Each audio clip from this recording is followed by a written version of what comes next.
Okay, so you think you know Napoleon. Short, French, hand and jacket, Waterloo, and sure, technically accurate. But what most people don't know is that this man started with literally nothing. No money, no connections, no native French, and somehow conquered most of Europe before the age of 35. And then lost it all because he got cold. This is Napoleon Bonaparte, and it is unhinged from start to finish. Napoleon is not French. He's Corsican, born in 1769 on an island that was sold from Genoa to France literally the year before he was born. So technically, he almost wasn't French at all.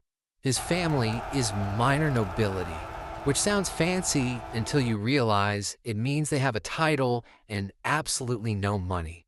8 kids, crumbling house. His father dies when Napoleon is 15.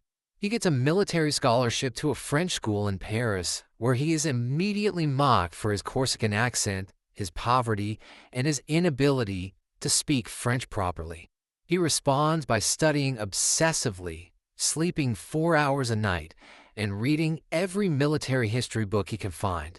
While other students are socializing, Napoleon is in his room memorizing the campaigns of Alexander the Great and Hannibal. Nobody picks the weird, obsessive kid from the island as the future emperor of Europe. They should have. In 1789, the French Revolution explodes, which is bad for most people. For Napoleon, it's a promotion machine.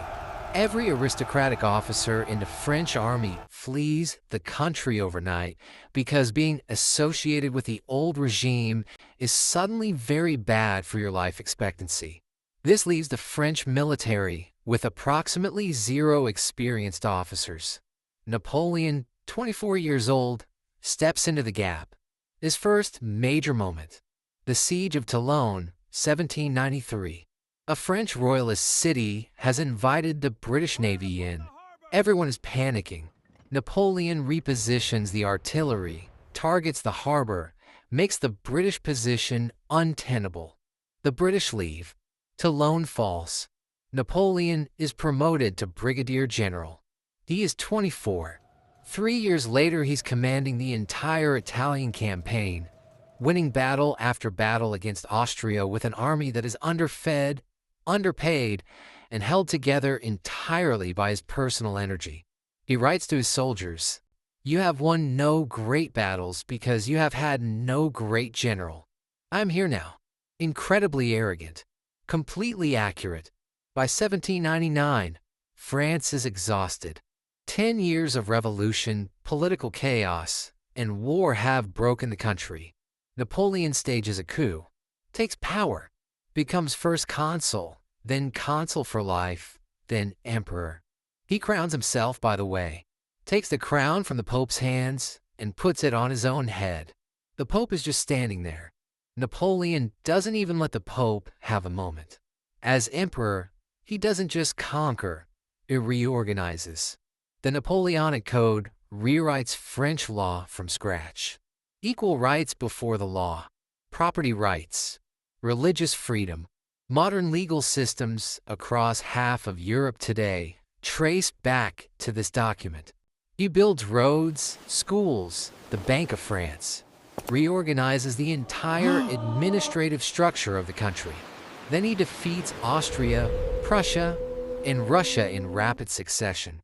At Austerlitz in 1805, outnumbered and facing a coalition of 3 empires, he feigns weakness on one flank, lures the enemy into overcommitting, and then cuts their army in half. It's considered one of the greatest tactical victories in military history.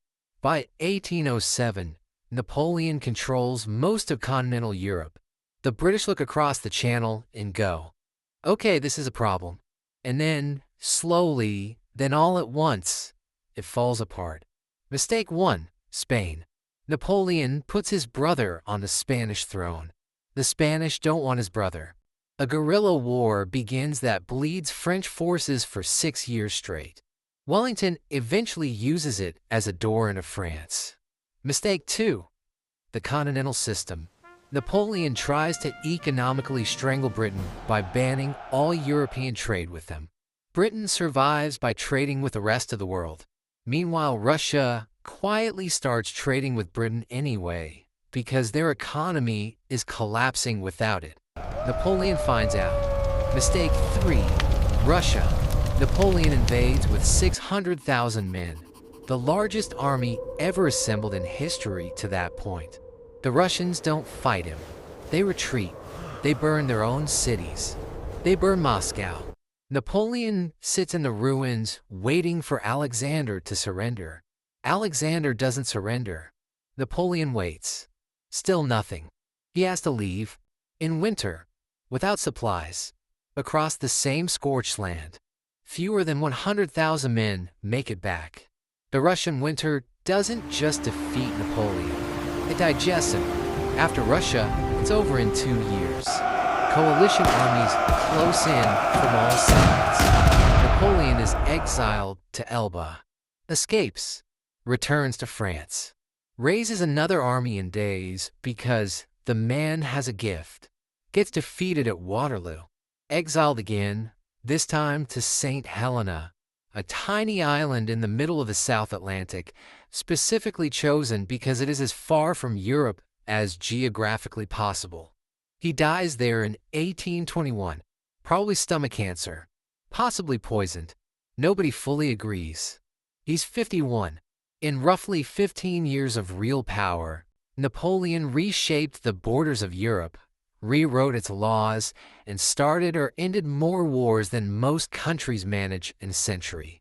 He came from nothing, conquered everything, and lost it all to a Russian winter and his own inability to stop, which, historically speaking, is the most Napoleon thing imaginable.